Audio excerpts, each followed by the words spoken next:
இன்றைக்கு நம்மளுடைய எதிர்க்கட்சி தலைவர் மாண்புமிகு உதயநிதி ஸ்டாலின் அண்ணன் அவர்கள் சட்டசபையில் ஒரு கேள்வி எழுப்பியிருந்தாங்க. என்னன்னா, தமிழ்நாட்டினுடைய சட்டம் ஒழுங்கு ரொம்ப சீர்கெட்டு போயிருக்கிறது, அதிக கொலைகள் நடக்கிறது, போதை புழக்கத்தால் தமிழ்நாடே சீரழியுது அப்படின்னு சொல்லிட்டு ஒரு கேள்வி எழுப்பியிருந்தாங்க. அதோடையும் எங்கெங்க என்னென்ன குற்றங்கள் நடந்திருக்கு, யாரை எப்படி அடிச்சு கொண்டிருக்காங்க அப்படிங்கிற ஒரு விளக்கத்துடன் ஒரு கேள்வியை முன்வைத்தார்கள் சட்டசபையில்.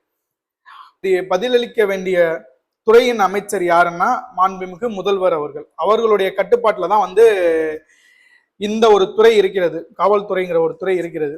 அவர்கள் தான் போதை புழக்கத்துக்கு உடைய கட்டுப்பாட்டு எல்லாத்தையும் நாங்க சரி செஞ்சிட்டோம், தனிப்படை அமைச்சிருக்கோம் அப்படின்லாம் சொல்லி பேசினாங்க. இன்னைக்கு அந்த தனிப்படை எங்க இருக்காங்க, என்ன பண்றாங்க, உண்மையிலே தனிப்படைங்கிற ஒருத்தவர் இருக்காங்களா இல்லையா எங்களுக்கு தெரியல. ஏன்னா அந்த அளவுக்கு மோசமாக போதை புழக்கத்தால தமிழ்நாட்டுல கொலைகள் அதிகரிச்சு கொண்டே இருக்கிறது. சரிங்களா? இது மட்டும் இல்லாமல் காவல்துறைக்கே பாதுகாப்பு இல்லாத நிலைமையும் இருக்குது. சரிங்களா? அதான் அந்த அளவுக்கு சட்டம் ஒழுங்கு சீர்கெட்டு போய் இருக்கிறது.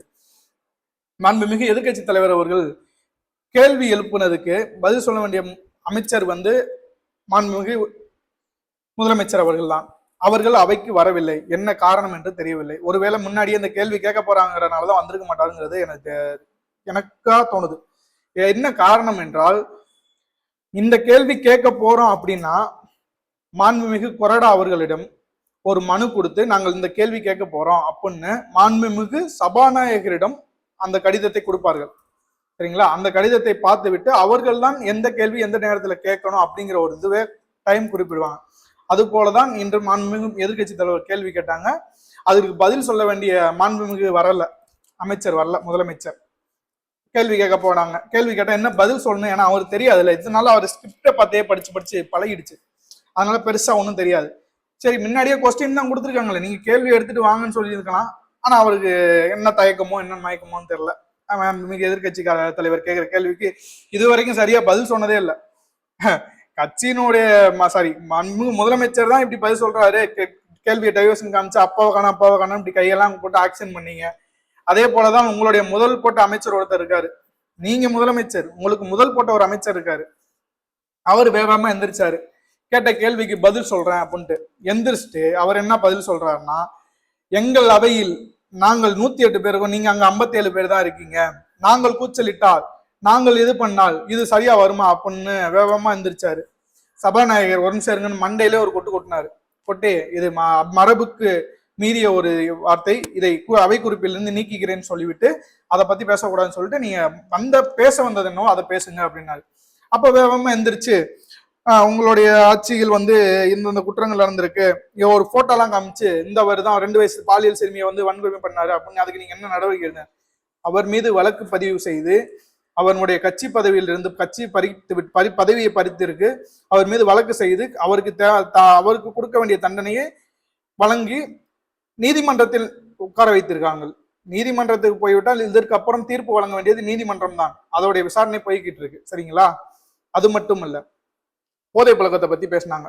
நீங்க தான் தனி டிபார்ட்மெண்ட், தனி போதை தடுப்பு பிரிவுக்கு ஒரு படையை நியமிச்சிருக்கீங்க அப்படின்னு சொல்லி தனி டிபார்ட்மெண்ட் ஒதுக்கிருக்கீங்க, அவங்க என்ன செஞ்சிருக்காங்க அப்படின்னு கேள்வி கேட்கறாங்க. அதுக்கு உடனே எந்திரிச்சு உங்க ஆட்சியில ஜாபர் சாதிக்குங்கிறவர் போதை உடைய மாபியா கும்பலுடைய தலைவர் மாதிரி செயல்பட்டாரு, அவருக்கு நீங்க என்ன நடவடிக்கை எடுத்தீங்கன்னு டெல்லியில் அவரை கைது செய்தார்கள். நாங்கள் கைது செய்த பிறகுதான் எங்களுடைய தலைவருக்கு தெரிய வருகிறது இது மாதிரி குற்றங்கள் செயல்களில் போதைப் பொருளை ஈடுபடுறாங்கன்னு. உடனடியாக கட்சி பதவியில் நீண்டது. அவர் மீது கட்சிக்கும் அவருக்கும் எந்த சம்பந்தம் இல்லை, அடிப்படை உறுப்பினர் நீக்கப்படுகிறது என்று மாண்புமிகு தலைவர் முன்னாள் முதல்வர் மு.க. ஸ்டாலின் அவர்கள் அறிவித்தார்கள். சரிங்களா? இது மாதிரி நடவடிக்கை எடுத்திருக்கோம். நீங்க என்ன நடவடிக்கை எடுத்திருக்கீங்க? உங்களுடைய வேலூர் மாவட்ட செயலாளர் மீது பாலியல் வன்கொடுமை நடந்திருக்கு, அதற்கு ஏதாவது நடவடிக்கை எடுத்திருக்கீங்களா? உங்களுடைய ஸ்ரீ வைகுண்டம் எம்எல்ஏ மீது பாலியல் வன்கொடுமைக்கு இவரும் உடனே சொல்லி ஒரு வழக்கு வந்துச்சு, அதுக்கு நீங்க நடவடிக்கை எடுத்தீங்களா? உங்களுடைய நிர்வாகியின் மீது பலர் மீது பாலியல் வன்கொடுமை நடத்தப்பட்டது. சரி, உங்களுடைய நிர்வாகியினால் பாலியல் வன்கொடுமைக்கு ஆளாக்கப்பட்ட தமிழ்நாட்டு பெண்களுக்கு என்ன நீதி கிடைச்சது? ஒரு நீதியும் கிடைக்கல. நீங்கள் என்ன நடவடிக்கை எடுத்தீங்க? ஒரு நடவடிக்கையும் எடுக்கலை. சரி, இதெல்லாம் போச்சு.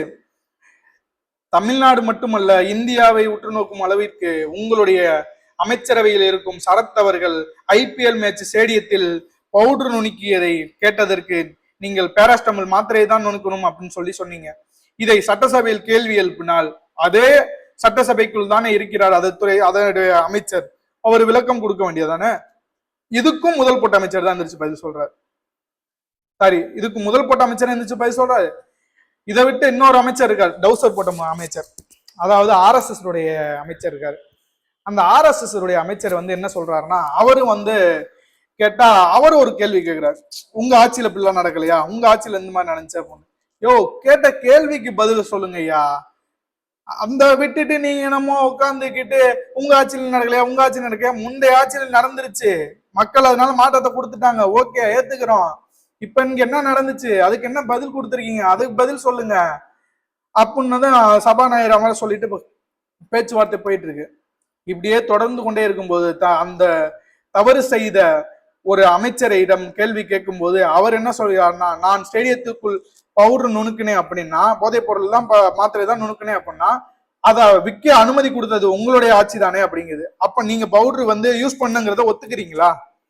போதைப் பொருள் தான் பயன்படுத்தினீங்கன்னு ஐபிஎல் ஸ்டேடியத்துல பயன்படுத்தினீங்கன்னு சொல்லி நீங்கள் ஏற்றுக்கொள்கிறீர்களா? இதற்கு உங்களுடைய மாண்புமிகு முதலமைச்சர் என்ன பதில் சொல்வார்? தமிழ்நாட்டினுடைய சட்டம் ஒழுங்கு சீர்கெட்டு போய் இருக்கிறது என்று மக்கள் மிக மோசமான நிலையில் வருந்தி கொண்டிருக்கிறார்கள்.